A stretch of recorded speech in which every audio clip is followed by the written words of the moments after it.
So I'd like to start by introducing myself. I'm Adam Hines, the new CEO here. I started about a month and a half ago, and I couldn't be more honored to welcome you all here tonight. It's before we get started with the program, I just thought I'd give you a quick update. And one of them, of course, is we're having more and more events in person. So I appreciate all of you contributing to that exciting development and taking the time to come in and bearing the traffic and the like. We have a lot of exciting things happening in the Institute right now. It's an exciting time to be here. The board of the Institute, it's an impressive board filled with folks who were in the chamber in Washington, D.C. during their careers. And when January 6th happened, they said, we can and must be doing more to promote national unity and national dialogue. We're a well-placed institute to do that. And so we've taken on that charge. We've started one program called the Senate Project, which has already undertaken 2 nationally televised debates hosted by Fox. We're doing it in partnership with the Orrin Hatch Foundation and the Bipartisan Policy Center to essentially model what political dialogue can and should be like. So that's one, but we have multiple other national dialogue programs in the works as well, and very actively expanding the use of this chamber for civic education and going national, taking on civic education programs online now that virtual learning is being adopted at a larger pace. I will say it feels like the country is catching up to something that this institute has understood for a long time, which is if you want to preserve the culture of democracy, you have to work to develop the muscles through civic education, and this institute has been doing that really since it was opened. On a slightly personal note, before starting here, I was in the state senate down the road, and before that, worked 10 years in the Middle East on negotiations with the United Nations. And it's really confirmed for me the importance of this institute in this moment in our country's history. And so thank you again for being a part of that. So, on to tonight. Here's the plan. In a moment, we'll invite Neal Gabler and Senator Kirk to the rostrum here. You'll hear from the author with remarks for some time, and then we'll have a conversation between the two of them for about 30 or 40 minutes, and we'll open it up to all of you for questions. So prepare your very sharp zinger questions. This will be a moment to ask the stump the author, game we like to play. And then we'll return to the lobby where there'll be a book signing and a small reception, and it should be fun.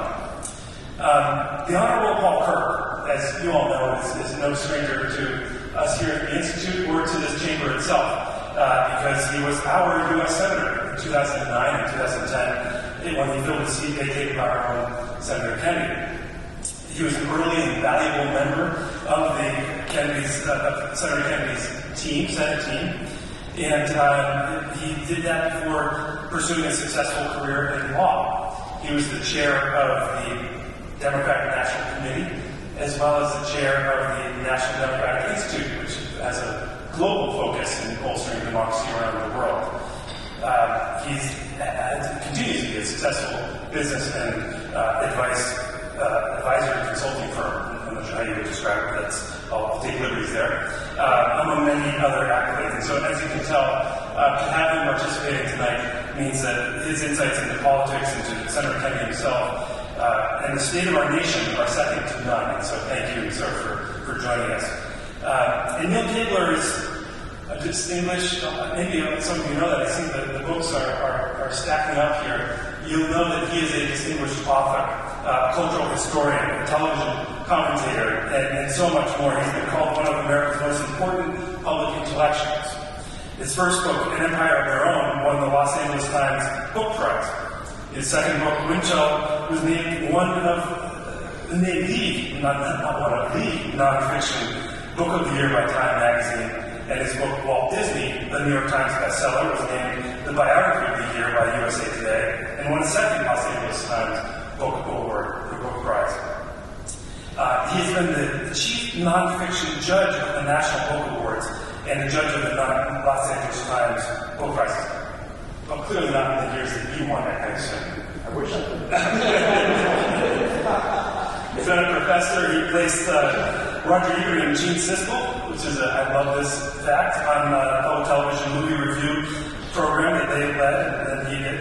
And is a regular contributor to the New York Times and the Globe, and so, and very far beyond. So we are lucky because all of that sets a stage to today, where he releases the second part of his series on Senator Ted Kennedy. The first, Catching the Wind, Edward Kennedy and the Liberal Hour, was published in 2020.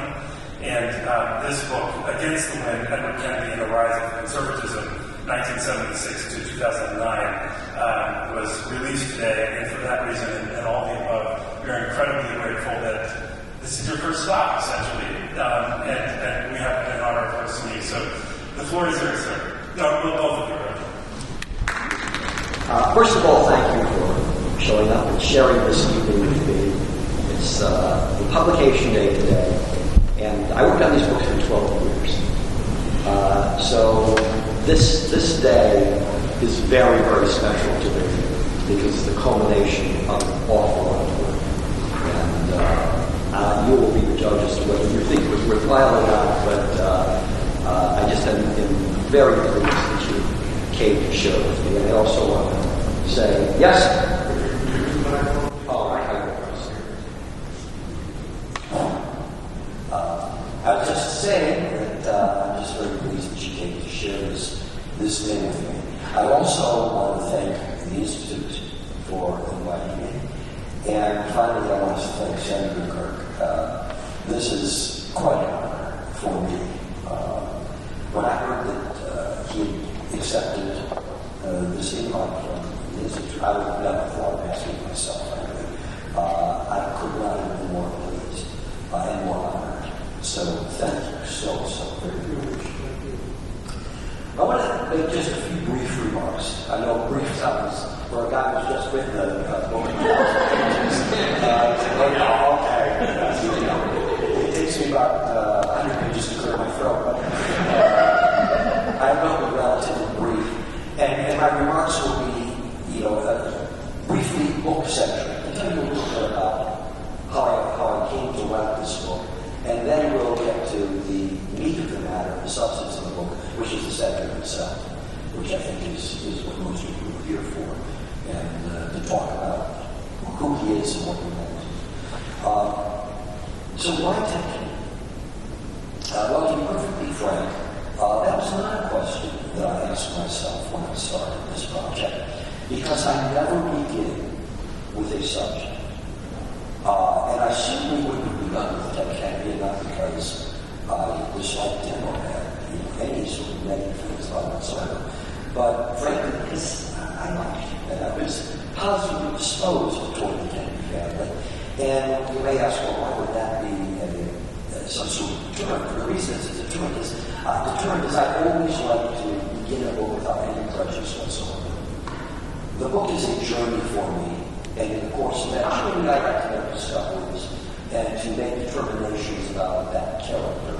And I didn't want to lose my objectivity.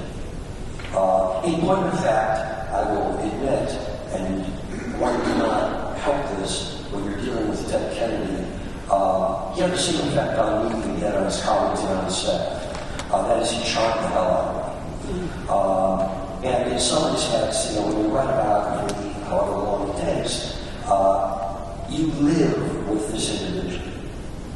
I once said in an essay I wrote for the Washington Post World, I said that the thing that's closest to writing a biography is method acting. Because in a sense, you find that character and the affinities within yourself. And so my biographer was really a method actor, and I was performing Ted Kennedy in some sense for the last 12 years, and it's kind of fun to perform Ted Kennedy. And as I said, you can't resist his charm.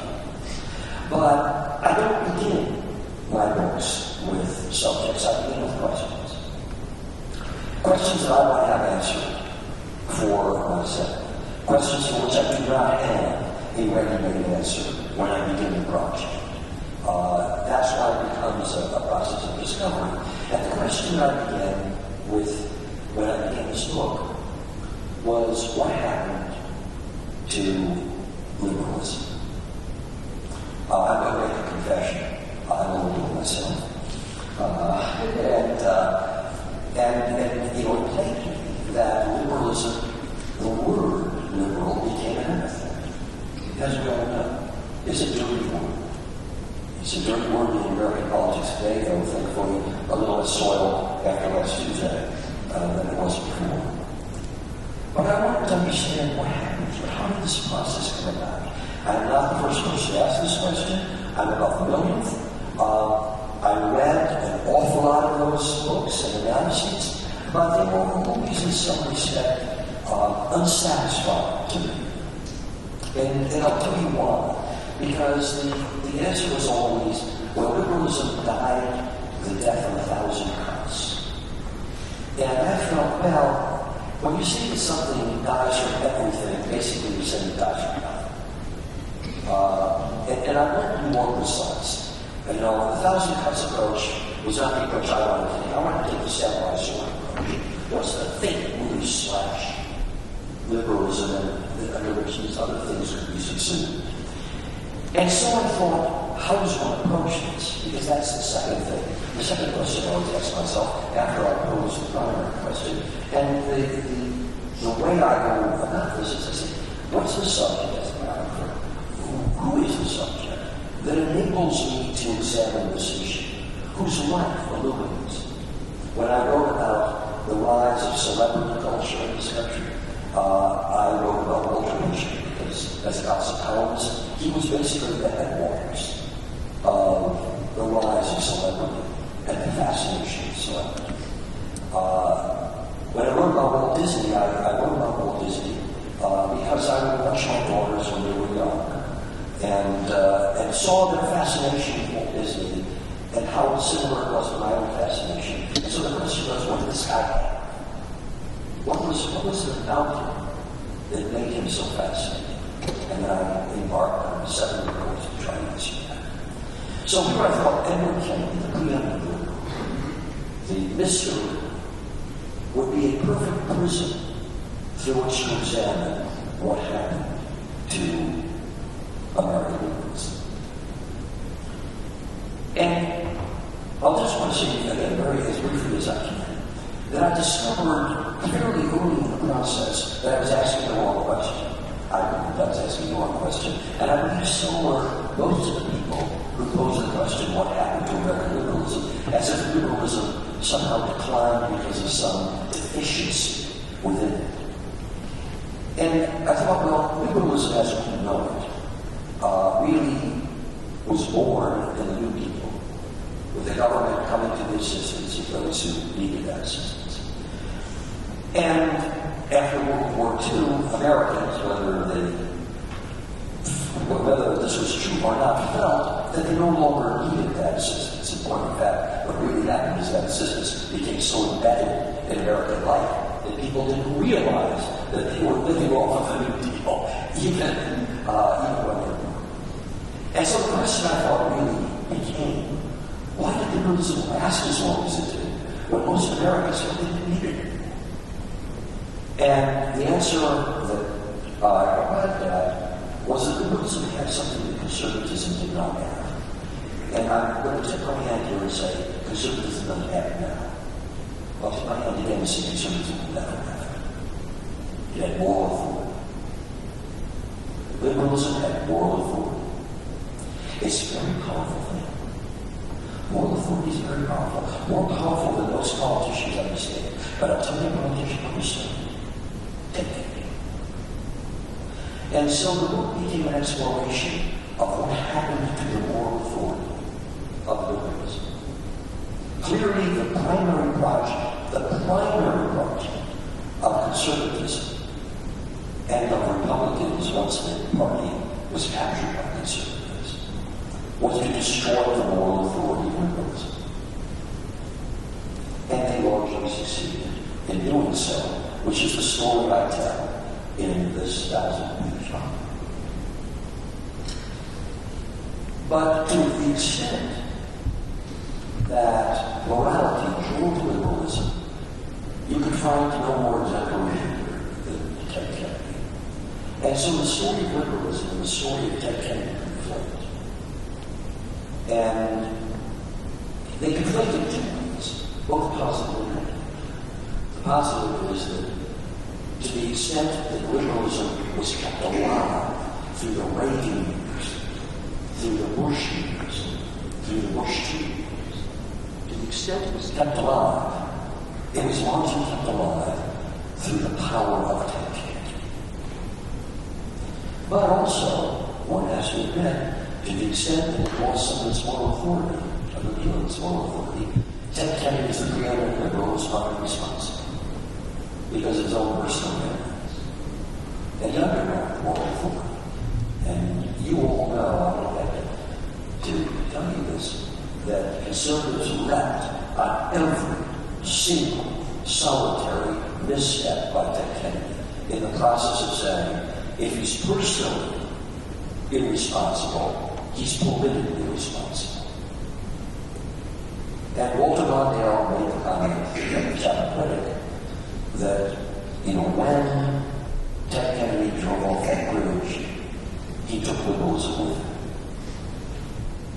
But we know this, that, and this is one of the reasons I wrote the book, in the end, the extent to which liberalism survives is largely the result of Ted Kennedy. And to examine his life is to examine the life of an individual who is morally driven and who sustained one of the most important things in American political life, which is the sense of empathy and compassion. There's so much we can learn from him. He is so known because of that. And that's one of the reasons that I embarked on this project. And that only strengthened as the country changed in the course of my writing book. Neal, first of all, it's a pleasure to meet you in person. Likewise. And I want to congratulate you on your contribution to American political history. Thank you very much. These two volumes have, I'm going to say, 6 or 8 separate narratives, each of which are presented with a sense of scholarship and progress. This is not your typical fly-by story on Ted Kennedy, part of his family, some of the tough times he had in his own life, his indiscretion. Get on with it. This is the real deal. And I would say and suggest to you folks to take the time and read these volumes. They're more than just a profiling and all of that, but they really are a serious insight into the trends and shifting tides in our country and give you a pretty good perspective of the kind of democracy that we're trying to sustain at this hour. So I thank you for that. Thank you for this. I want to thank also the board, Patrick Kennedy, for asking me to be a part of this launch of Neal's second volume. And also Adam, thank you for your public service to this Commonwealth and abroad. And we wish you well in your new responsibilities here. Let me just say, that in addition to the serious substance that's involved with these books, on a personal basis, as you read through them and having served several years on Senator Kennedy's staff, Phil Gabriel was here and many others have, it reminds me of one of the great rewards of politics and public service is the people you meet, the shared values, and also, for the most part, end up having lifetime friendships. The best example of that for me is the collateral blessing of my experience with Senator Kennedy, having a 48-year marriage to Gail, who's an alumnus of the Robert Kennedy's Senate campaign and Edward Kennedy's office as well. So that's something I take great pride in as well. The other thing is you can't read these books without thinking about how do I get involved, and thinking about President Kennedy's patriotic call to challenge the American people 10 minutes after he took his oath of office. Most famous of which is, ask what you're going to do for your country.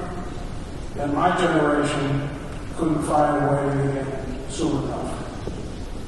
But speaking of moral authority, the other compelling part of that article addressed is the way John Kennedy ended it. He won a campaign as a Catholic candidate who was being attacked and fear-mongering about what would happen if we had our first Catholic president, and he won.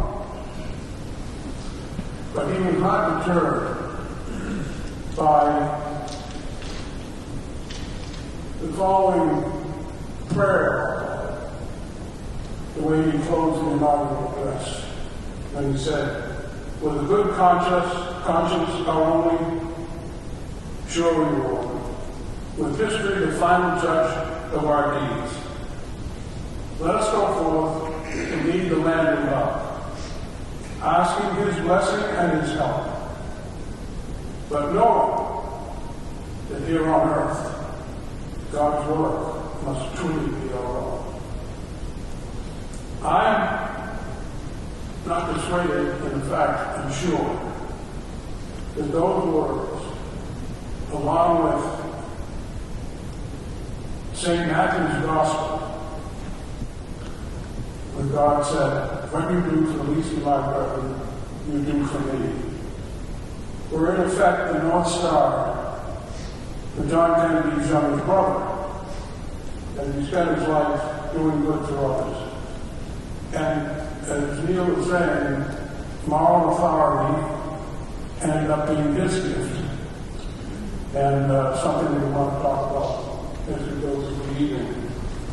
So anyway, let's do a little conversation. I wanted to say to Neal, let's start with Edward Kennedy, the legislator, or the senator, as we chose to call him, staff members.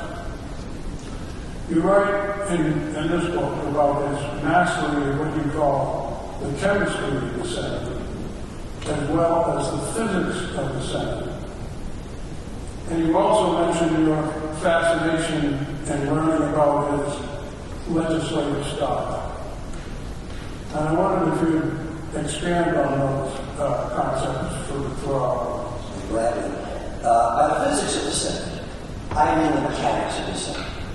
That's how the Senate operates. And Ted Kennedy, when we talk about the chemistry of the Senate, which is how colleagues function and collaborate, that story, we sort of know Ted Kennedy, at least we think we know. The physics side, we know less well, because you don't think of Ted Kennedy as being a master manipulator of the rules of the Senate, but indeed he was. He was a great student. He understood every single thing about how the Senate operated. And, I guess, there's so many examples of it. But to me, the best example was when Gabler had decided to run for the presidency against Clinton in 1996. Dole was the majority leader. And he owed certain things to his party that he hoped would build hip-hop and gain support. At that time, Ted Kennedy was working, as he often did, almost sometimes singly, on a minimum wage increase, which Republicans almost always resisted. He used the example that small business would be destroyed, and they had all of these reasons, but they were darn, intransigent when it came to giving poor Americans a couple extra nickels, and that's basically what we were talking about, or actually a couple of extra quarters. And Ted Kennedy was adamant So Ted Kennedy proposed, as he often did, in almost every Senate, he proposed a minimum wage increase. And Bob Dole, would not only would Bob Dole not support it, but Bob Dole would bring it to the floor for a vote, which is the prerogative of the majority. And Kennedy was we got to this before. Got to be straight voter. Kennedy felt that he would get the votes. If only they could get to that point. So what did Kennedy do when Dole insisted that he would never bring this to the floor? Kennedy told Dole that he would amend every single bill in the Senate with the minimum wage increase. Anytime he submitted something, he'd be on the floor and he'd amend it with the minimum wage. And he did it. And Dole then couldn't bring the bill to a vote because he knew that Kennedy had the votes to pass the minimum wage. This actually stalled the Senate for a couple of months until something finally happened. Bob Dole resigned. Bob Dole realized when he was the majority of the Senate that there was someone who outwitted him. Someone who was more powerful than that. Dole said this. He simply said, Ted Kennedy runs this. I don't run this. And indeed, the minimum wage was ultimately passed. But that's just a small example of how Kennedy used the physics of the Senate. Now, the chemistry of the Senate is a much larger story. Ted Kennedy loved his colleagues, all but a few of them. In point of fact, even those who were on the other side of the aisle, even those who were the most sort of strong conservatives, Ted Kennedy could find some of those up around him, partly because he only had two practices. I would say, honestly, that there was only one person in his entire Senate career, which he had 47 years, who he truly despised, and that was Jesse Helms. Because Jesse Helms was such a homophobe. And Jesse Helms would when Ted Kennedy proposed what ultimately became the Ryan White in AIDS Act, he put money into researching AIDS and also put money into helping those who had AIDS. Jesse Helms was adamantly opposed to it. And adamantly opposed because he was openly homophobic on the floor of the Senate. And that was something that Kennedy could not do. But Kennedy had this way of dealing with his colleagues in the Senate. He was a great writer of thank you notes. One of his colleagues said, Rose taught him well. There was nothing that someone did for Ted Kennedy without that individual receiving a thank you note from Ted Kennedy. They were legendary, the Ted Kennedy thank you notes. He loved to give gifts to his fellow members. When I interviewed Bob Hensey for the book, he said, when I had a grandson, Ted sent a diaper which was emblazoned with an Irish saying on it. He did that all year for Robert Byrd, with whom he had a very contentious relationship initially, because Byrd and he were contenders for the whip. Byrd was not too happy that Ted had won it. And Ted was not that happy when Byrd had beaten him the second time around, but eventually they resolved their differences. And every year on his wife's birthday, Ted would send a bouquet of flowers to Mrs. Byrd. The two of them became ultimately very close friends. But there were all these gifts, there were all these courtesies, and some were deeper than that in the chemistry of the Senate. Ted was always the first consoler. Always the first consoler. And it wasn't just the Democrats. When Gordon Smith's son committed suicide, he said Ted Kennedy gave the first call. And that's what Ted Kennedy did. And the fact that these were legitimate and authentic acts, that he wasn't doing them for any particular political gain, but because he had suffered and he knew suffering firsthand. He understood their suffering, and he extended his hand to them. This was how he operated on the chemistry of the Senate in a very personal. Now, there are also political sides to that. I love the story of the national cancer. You know, Ted and Nixon, whenever Ted did anything, Richard Nixon would always carry him. Nixon was driven by Ted Kennedy. Ted Kennedy once said that, I think he's got an agent in my office to find out what we're doing so that he can try to come up. But Nixon had his version of the National Cancer Act, which came out after Ted Kennedy proposed his version. And these two versions were warring with one another during the markup in committee. And they weren't making any real headway.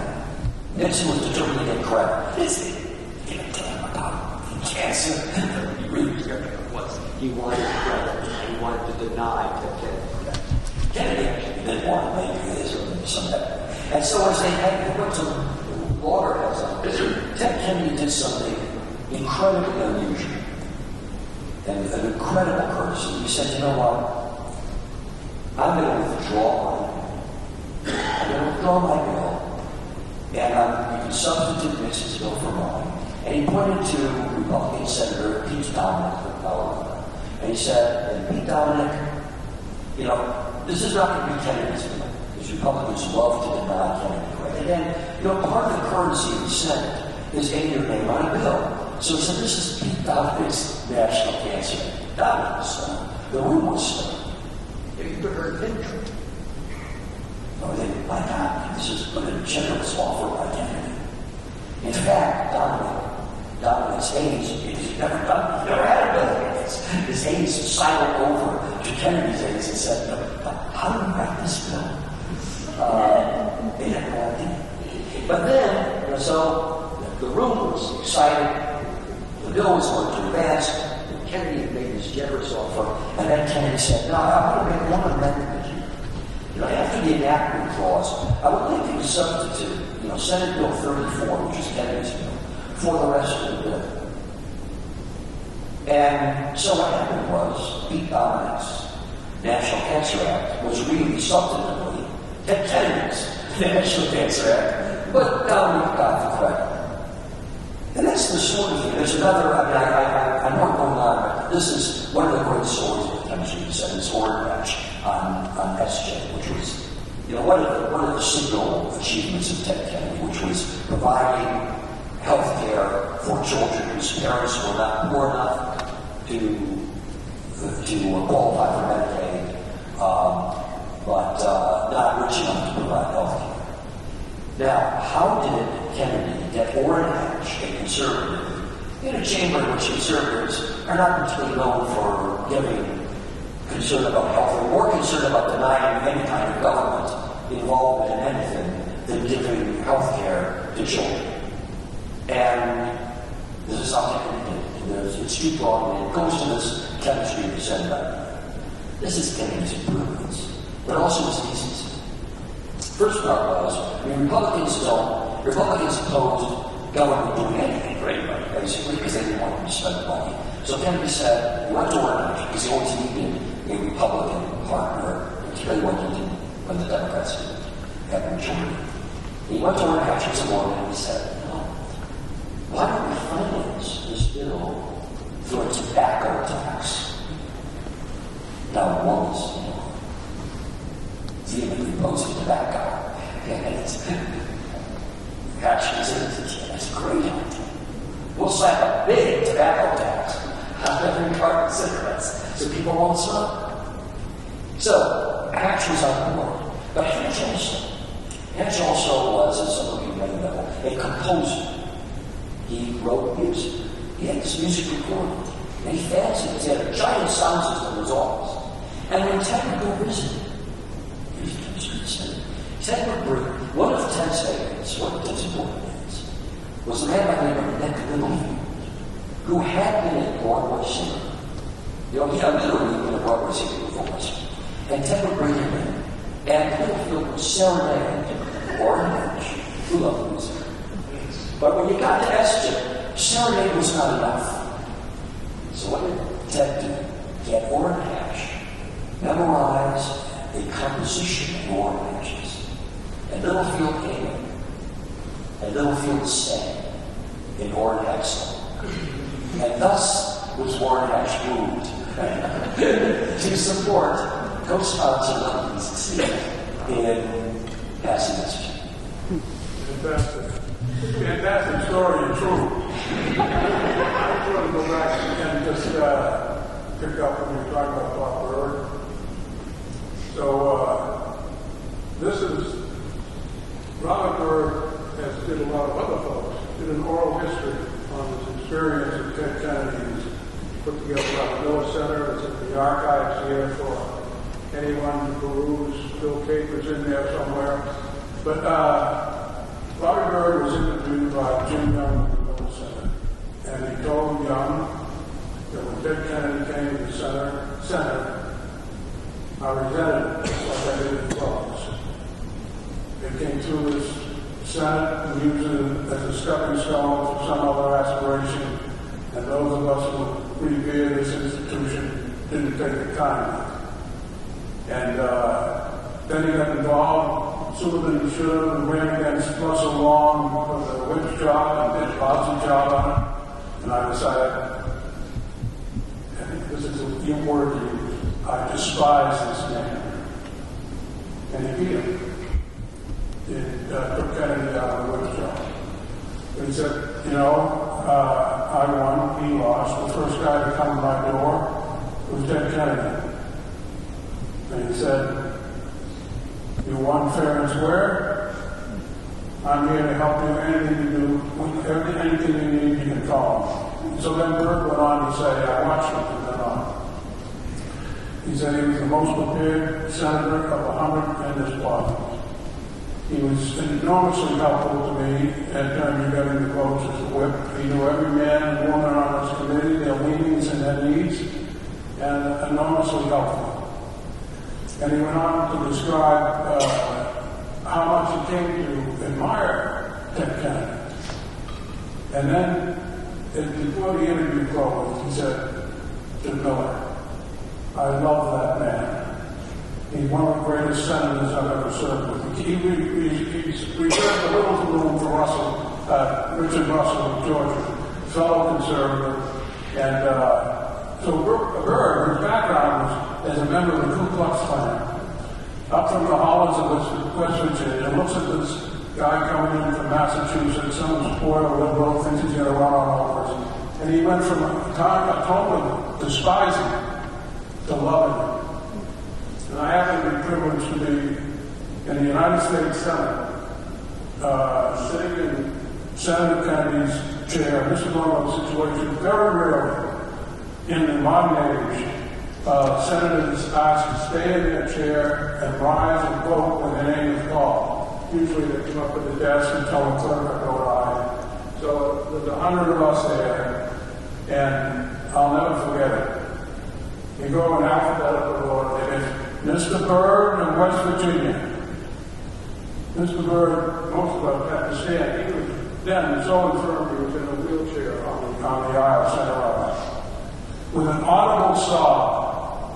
For my good friend, my dear friend, Ted Kennedy. And the place went nuts. I mean, it was a very, very moving moment. And that was the transformation of two very opposite people who, each of them, sort of changed their outlook and so forth. Part of it was the decency. But here's one of the interesting things. When Ted Kennedy entered the Senate, he was 30 years old, barely old enough to qualify. The president's brother. Everyone in the Senate, virtually, thought this guy should not be in the Senate. They despised him, most of them. They thought he was, just callow, stupid, frankly. Someone who was only there riding on his brother's coattails, which in many respects he was. Although I always love this story, our Kirk Jr., many of the John Kennedy acolytes did not want Ted to run for the Senate because they thought it would hurt the president's authority. And John Kennedy's answer to that, when Schlesinger came to him and said, what's that? He's running against George Washington. What a great job. But it's interesting that, Ted came in, and I have this in the volume 1, chapter called The Least. He was the least of the Kennedys. He was the least of the Kennedys within the Senate, to be perfectly frank. He was the least of the Kennedys within the Kennedy family. That's how he regarded him. He was the least. He was an actor. I mean, Roosevelt thought she didn't have a child. It just happened. I'll talk a little bit about how it happened. An accidental coupling between Joe and Reynolds. But here's this kid who suddenly appears, and he is, basically the comic relief of the Kennedy family. Kennedys are sweet, handsome, and beautiful. And when he was young, his nickname was Whiskers and Muffins. He was a fat little kid. He was, a joke. He was basically a joke. And when he came to the Senate, he was a joke. Now, the reason I bring this up is because what he learned in the Kennedy family was, deference. He learned how to use his position in the family to gain some kind of leverage within his own family. So he goes to the Senate. He learns how to do the same thing. He understands his position in the Senate is very similar to his position in his family. All these people think he's a joke.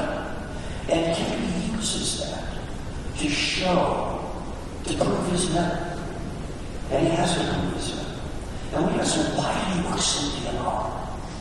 Why did he work so damn hard? He was the hardest working senator. Everybody says that. That's unanimous. Nobody worked harder than Ted Kennedy.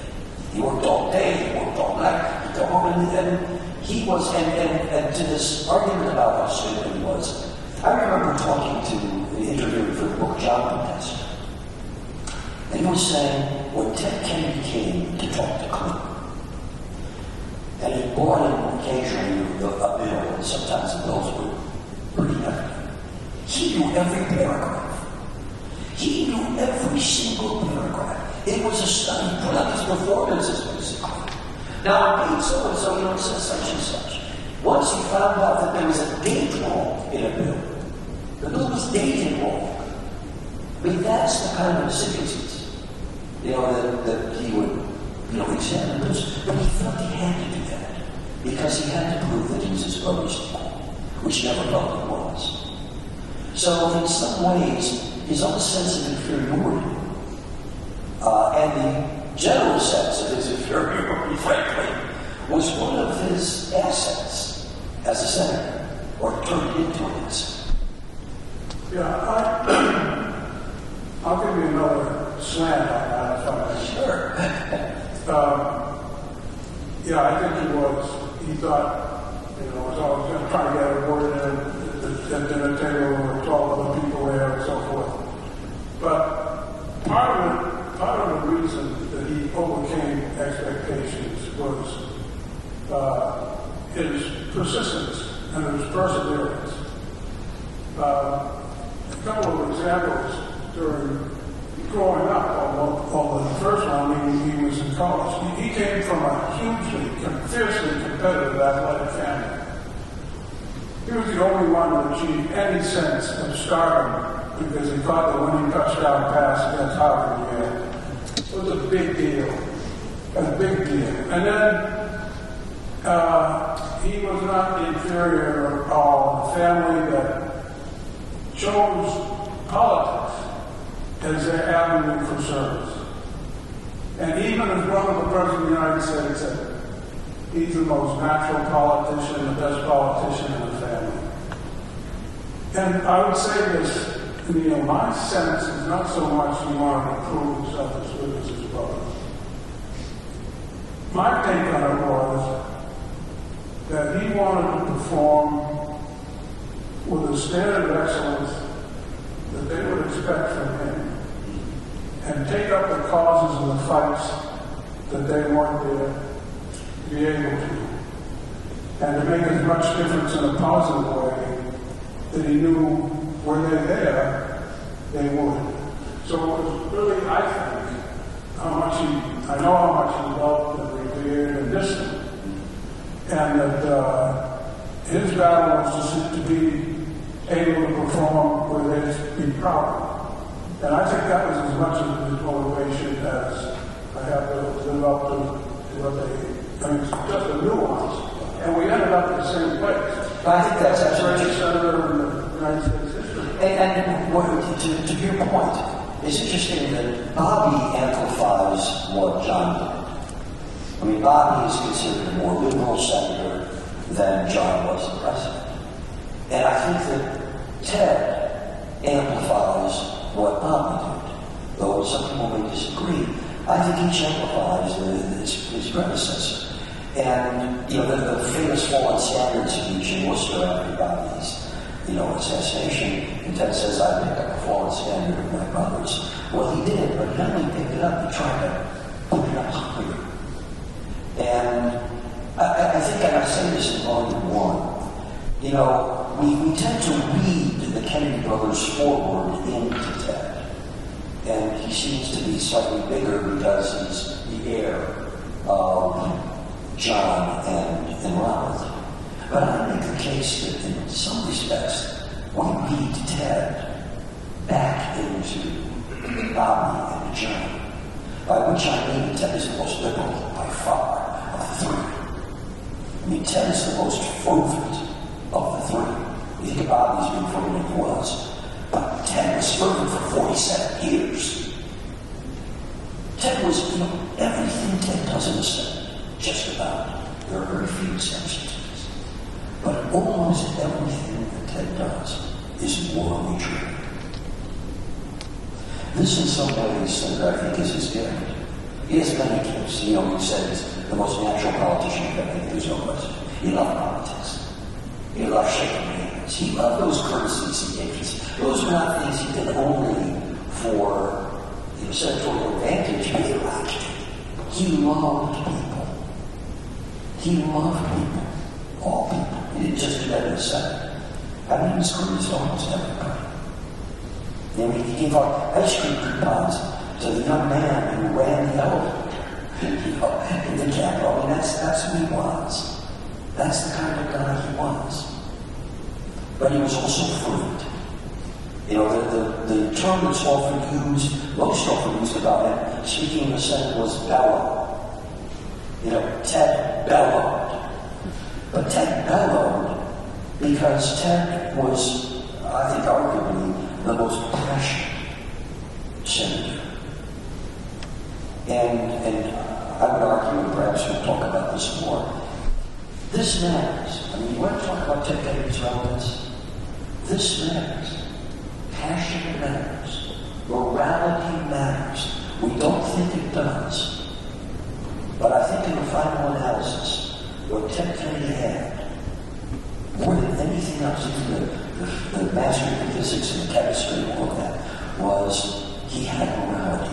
And in the dedication of this institute, Joe Biden said something that I think is quite extraordinary, but also, I think, quite astute. He said, people didn't want to feel small in front of him, meaning Ted Kennedy, even when they were small. Do you know how powerful that is? And few people have it. Because few people have that kind of moral drive. And maybe we have a few more senators who make people feel small. We'd be better off. Say, be bellowed. That was one way of saying it's moral outrage. I can see that red face from here. Bellowed and red face. Those are the two terms that describe Ted Kennedy on the Senate. So I got a sign from Adam ready to go to Q&A. But is there anything more you want to say about his relevance?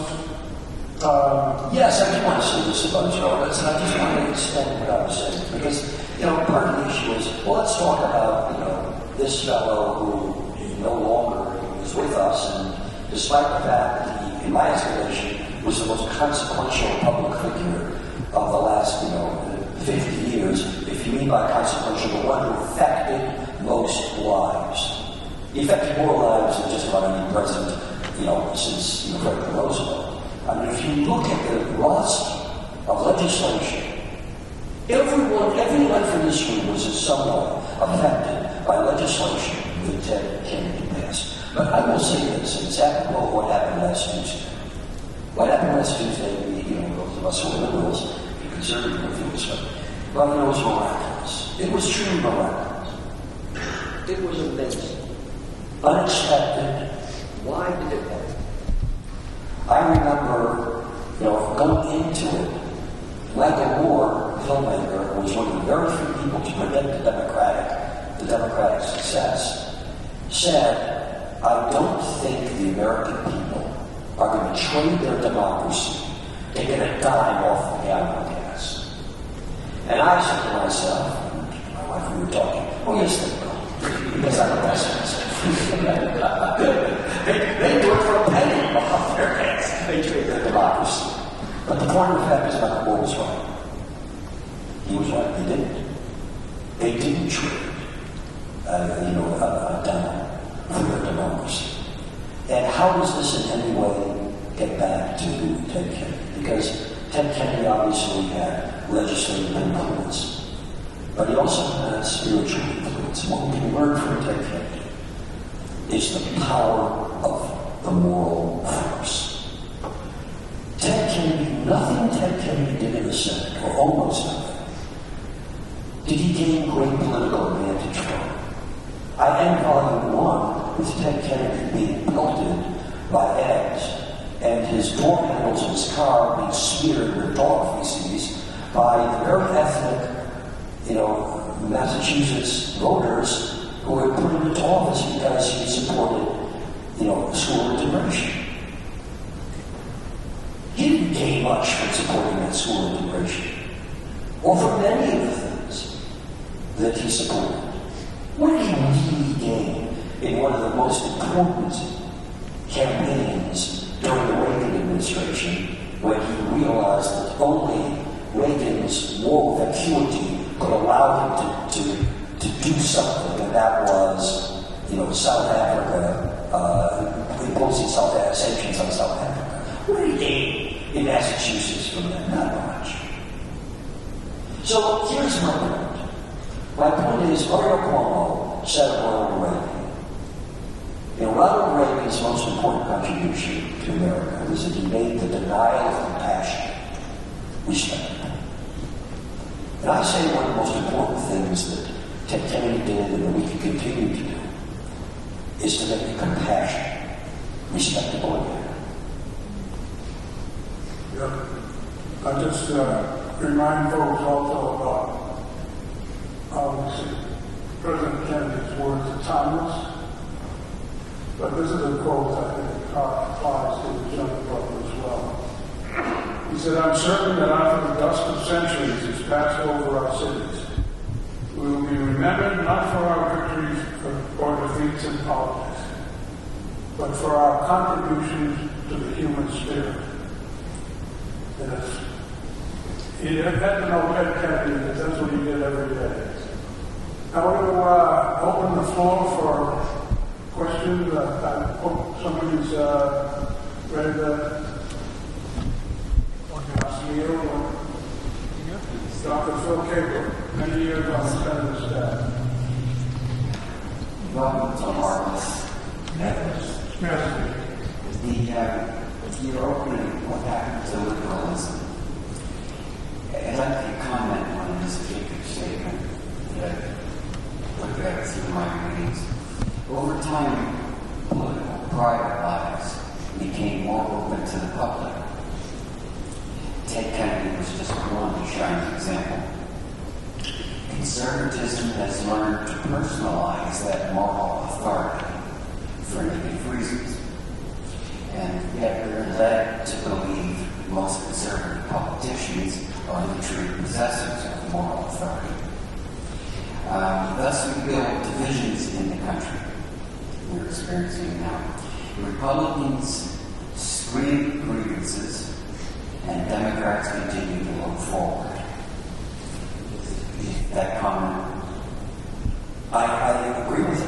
I think that also, in terms of Ted Kennedy, let me say that, what's the significance of Chappaquiddick? I mean, when one looks at, what happened in Chappaquiddick, I analyzed Chappaquiddick 10 Ways to Sunday in the book. I like to think I'm not self-aggrandizing. I'm extremely humble and I have every reason to be. But I don't think anybody read as much about Chappaquiddick as I did. I mean, there wasn't a lousy book. There was a lot of lousy books about Chappaquiddick that I didn't read. I mean, I read everything. I read every theory. I read the theory about the CIA thing. You name it, I read. But when we finally come down to Chappaquiddick, it was a car accident. And yet, the ramifications of that car accident, for the very reasons you say, Chappaquiddick opened American public life to examine and to conflate the private and public lives of individuals. And the individual who did that was not Ted Kennedy. He made a transgression. The individual does what he thinks of. In volume 1 of my book, I have the transcripts of Richard Nixon sitting around with Henry Kissinger, the great mighty Henry Kissinger, speculating on Ted Kennedy's sex life. This is what your national security advisor and your president do in their spare time. And they sent a private detective to trail, on your tax dollars, to trail Ted Kennedy everywhere he went so they could catch him, they hoped, in front of him. So, I mean, what Chappaquiddick does is Chappaquiddick opens this very, it basically says, if your private morality is questionable, it destroys your public morality. That's a very clever thing to do. Particularly when the leading moral figure of liberalism is Ted Kennedy. It's a very clever thing to do. So I don't disagree with your assessment. On the other hand, with Donald Trump, we have nothing, in no way does his personal life in any way affect his public life.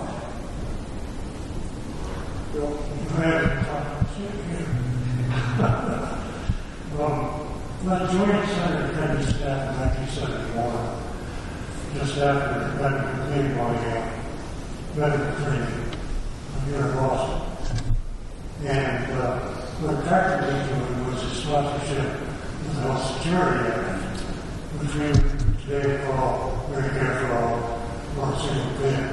I'm still a strong advocate of that. But I think that my question to you, Mr. Taylor, first book is Catching the Wind, second book is Against the Wind. What caused the wind to shift? And I believe it was through the very well crafted and beautifully executed and financed plan developed for the U.S. Chamber of Commerce by Lewis Powell, who at that time was a tobacco lobbyist, later became a Supreme Court Justice in Arizona. And he wrote a strategic paper, which has been, I've watched it ongoing the last 50 years, and it has been beautifully executed, with discipline, with tenacity, with adequate funding. And my answer to what caused the wind to shift was it was executed.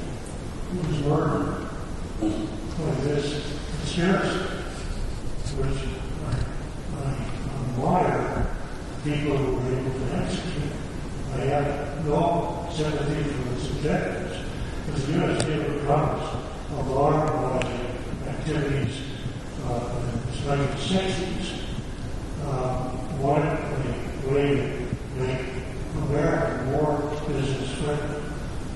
And they achieved their goal. Our current Supreme Court is a result of training a bench of lawyers to take influential positions in the law.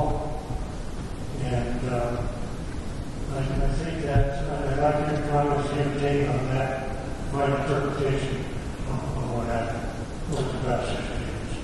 Well, you know, what happened, you know, I mean, there were a lot of perpetrators. And let's face it, there were a lot of perpetrators. There were racists, there were evangelicals. I mean, the story of what happened to liberalism being bombarded, you know, it's not necessarily just by 1,000 cuts, because I think moral authority is the overarching issue. What Ronald Reagan achieved, and you know, this execution, I mean, it begins in the fringe conservative movement that Rick Perlstein talks about in Before the Storm, but the great success is Richard Nixon. I mean, you know, Richard Nixon, you know, what leaders often do, generally do, is they project themselves on the public. Richard Nixon was a man boiling with resentment. He was an angry, embittered man. And he projected that on the country and said, this is an angry, embittered country. They're just like me. They're sick and tired of something going right, I think. They're sick and tired of being kicked around by people like the Kennedys. They're sick and tired of having people condescend to them. I know what that's like. You know, he didn't go to Harvard, also had to go to Duke. You know, I know what that's like. I know what it's like for him to be kicked around. I know what to be kicked around by the Kennedys or whatever. And what he did is he understood, you know, that's the subtext of America. We know it's now, it's practically the text of America with, you know, recent president. But that sense of resentment is so powerful. It's so powerful. And Nixon is the one who teased it out. Nixon is the one who got it, you know, they launched, I have a chapter title, and I love the title, because it comes from Nixon's, quote of Nixon's, in volume 1. People don't want to be improved. This was Nixon's snarl. Why? Liberals are going to lose. Liberals are going to lose because people don't want to be improved. What a snarling son of a bitch. I mean, seriously. How evil that man was. Give us a tips with the real thing. But what happens, I mean, Nixon's Nixon. I mean, Nixon is just you know, Nixon is vile and he can't help but be vile, and he ultimately, you know, destroys his own presidency. But the real turning point is what in volume 2 I call, because you know I'm big on morality, right? And so, what I call America's moral recalibration. You know, we know what's right and wrong. You know, there's a feeling in America that there's conservative morality and liberal morality. Jonathan Haidt is, you know, the sociologist that, you know, is big on this. Oh, all people are good. They just, no, that's not true. And I'm being emphatic about it. It's not true that all people are good. That's nonsense. That's nonsense. Jesse Helms and Ted Kennedy were not equally good. One hated people and one hurt people, and the other loved people and one helped them. So, no, people are not equally good. But what happens in the 1980s? You know, Reagan, here's the thing about Reagan. Reagan doesn't go that because he's enormously popular. He loves them. Those are the two most unpopular people, Jimmy Carter and Ronald Reagan, run for the presidency until Hillary Clinton and Donald Trump. Americans hated both of them. They hated both of them. When that election gets into the final week, and you're the Gallup poll, and Jimmy Carter up to 8 points, Jimmy Carter loses by 10. Why? Because the American people say, well, we know this guy, he's a son of a bitch, so we'll try the other guy, he's a son of a bitch, but at least we don't know what's going to do. But what Reagan succeeded in doing, through his charm, and he's effective, I mean, he's not equivalent to Richard Nixon. I'm not going to say they're equivalent.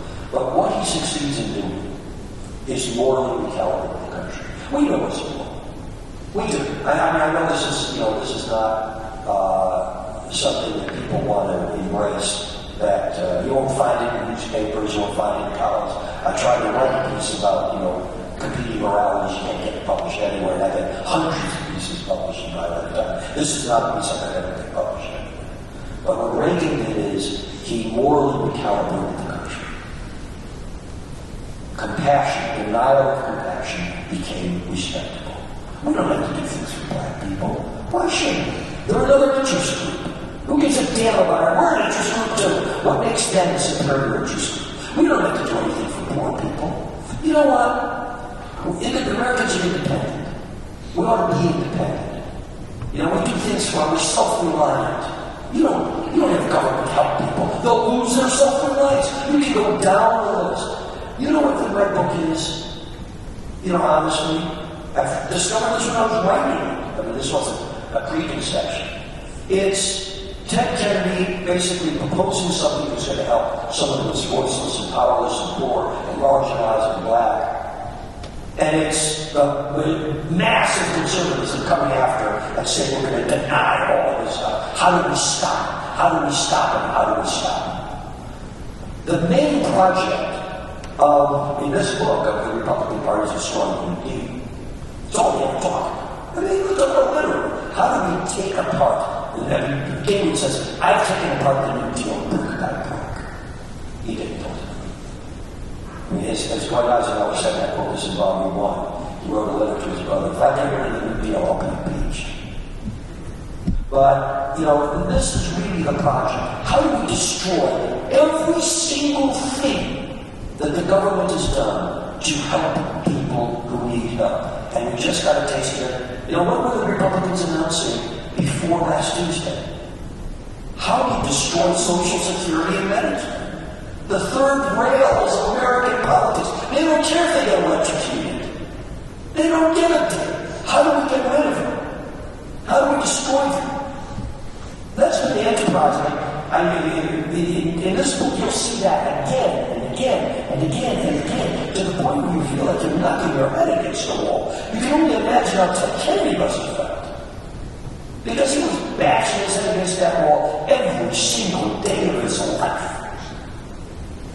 So I feel passionate about this, yes.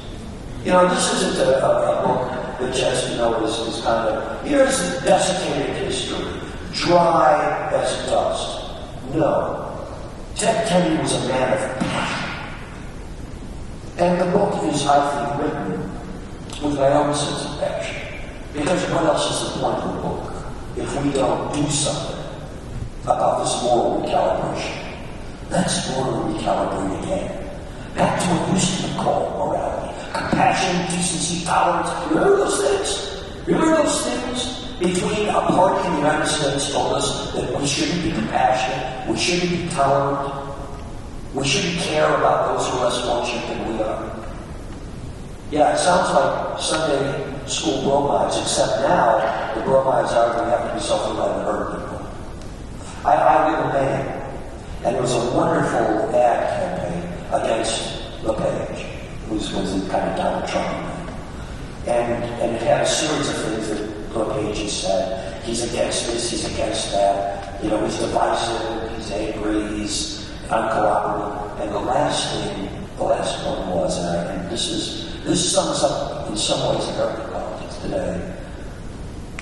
LePage is just plain cruel. That was the last one we had. We have politics of cruelty. We have politics of cruelty. And we have politics of love. And that's Ted Kennedy. That's Ted Kennedy. So, one more question. You talk about the rise of conservatism. What is today's conservatism? I mean, it's selective conservatism, I would say. Newt Gingrich is seen as one of the key figures of it. He's on his 4th marriage. They talk about authentic family values. They condemn gay marriage, but they don't condemn divorce. They don't condemn single parenting. No one challenges conservatives on what it is to be a conservative, authentically speaking. Why are they allowed to get away with this? Well, I'll tell you, I mean, the media lets them get away with it because of both sides, which is beginning to change. It's always been, you know, whatever Democrats do, you have to, you know, liberals and Democrats are on a scale and they have to be equally balanced. But here's what I always, I wonder, when you write this kind of book, and you go through it, you take, you know, almost every campaign, you take minimum wage, you take, you know, health care for all, you take, or even health care for children. I mean, SCHIP was not, you know, it was very, very, very important because it probably saved, you know, hundreds of thousands of lives of children. But you ask yourself this. This question I've never heard ever opposed to any Republican or any conservative, why are you against helping children? Why? Their answer is, well, we don't want government funds in such and such a way. There's no answer. Frankly, they're not asked that question because there's no answer. Why do you want to deny African Americans the right to vote? Well, because they don't need it anymore since John Robertson's Supreme Court decision. They don't need that assistance. You all know that's BS. You all know it's BS.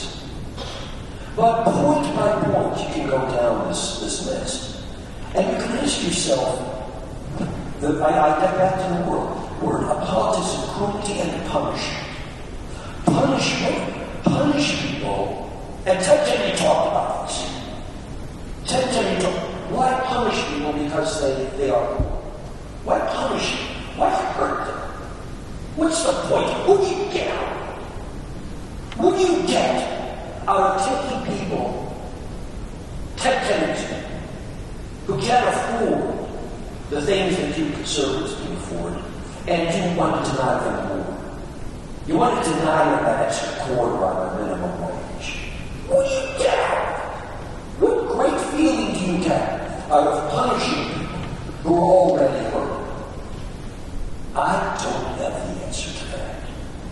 I don't. But I know that the way to beat them is through morally driven politics. And we got a taste of that last Tuesday, and the more we do it, I think the more victories good people will have. And yes, I say good people, because I don't believe there's a scale, a moral scale, where everything's in balance. But Jonathan Haidt, if you ever read his idea, of conservative morality versus liberal morality, which he thinks are just equal, just different ways of looking at the world, his conservative morality is, I'm giving a brief description of it, it's about obedience, it's about loyalty, it's about sanctity. Now, those are the things I expect of my dog. But those are not the things I expect from a moral human being. That's not morality. That has nothing to do with morality whatsoever. Morality is how we treat other people. Not whether we're obedient or loyal or believe in the sanctity of whatever. It's how you treat other people. And Ted Kennedy treated people well. I'll tell you, just my own view about this is that I'd say Joe Biden is a publicly moral man. And he ran and won because he wanted the American people to help us rescue the soul of the nation. And I have a theory about this. Whether you're Democrat, whatever you are, you try to self-examine and see how we can do it better. I don't believe we have any kind of a shot at saving the soul of the nation until the Republican Party rescues its soul from the dangerous slope we're on today. They're reactionary. We know what they're against, and we know they're silent. And I'll tell you this, I was so proud to nominate Liz Cheney for the Profile and Courage Award, which she deserved and won, because politics and party aside, she knew this country was in danger. And God bless her for standing up and showing the guts that others did not. My final point to you folks is read Neal's 2 books. If we talked about relevance. Neal's 2 books, for those of us who love Ted Kennedy, puts his life and public service in perspective. In an era, a dangerous era, a reactionary era, but as you say, if this is the way he lived his life, and believe that the purpose of life is to live a life of purpose. And these 2 books just examine that in depth, with the externals that he faced, with the internals, self-inflicted, but the kind of morality that we watch every day. I mean, I can frankly have a full appreciation of the large backgrounds against which he kept fighting. But your book puts in perspective, and I just say that everybody with his scholarship, gravitas, and Neal recognizes in himself the morality of the author and the morality of the product come out pretty well. I always say that the quality of a process oftentimes defines the quality of the product, and your books do all that. Join me in a round of applause.